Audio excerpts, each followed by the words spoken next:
All right, what's happening? So now that you're getting a handle on your pentatonic scales to really get them uh, locked in, you want to start using them, which you may have already tried, but I'm going to give you a couple quick tips for that.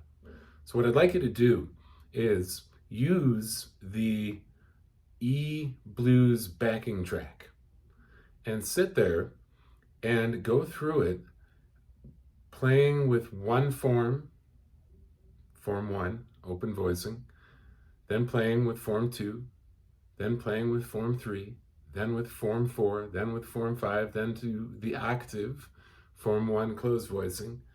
Just playing them over that E blues backing track in time with it so you can hear how those pentatonic scales lock into it. Then you start improvising. What does that amount to? Well, what you're going to do is just try a few notes. Just phrase a little bit of what you hear in your head, maybe, from that pentatonic scale. Just play a small phrase, see if you like it. If you don't, try another one. If you don't make mistakes, you're not doing it right, because you have to be taking risks in order to improvise. And when you play a phrase that you enjoy a little bit, see if you can play it again. Then play it a third time and add to it. And then just work your way through little pieces of each form. Then start moving between forms.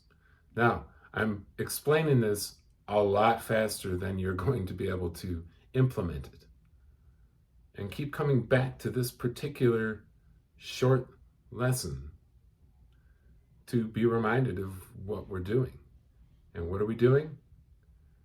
We're developing an ear to work with our muscle memory in order to create phrases that we find emotionally satisfying, and thereby gradually discovering our own creative voice, also known as our own style. Then we start playing with different elements of different phrases, with things like hammering onto the next note, or sliding up to the next note, or down to the next note, or pulling off with our pinky to our index finger, for instance. And all these little things that you may have already made yourself familiar with through tablature and things like that. And then, speaking of tablature, what you're going to find is that if there's a solo that you particularly like by somebody else, if you go look up the tab, you're going to look at it and go, oh, they're just working out of form three on the pentatonic scale here. And then you'll be able to take elements of that solo that you enjoy, which are probably phrases that simply touch you in some way, and you'll be able to throw those in with your own ideas, and people will think, wow, you're just like so-and-so. That's amazing. And I promise this is what'll happen. I've seen it happen so many times with students. I've experienced it myself. And again, what have I experienced? What have I seen with students? It comes down to this.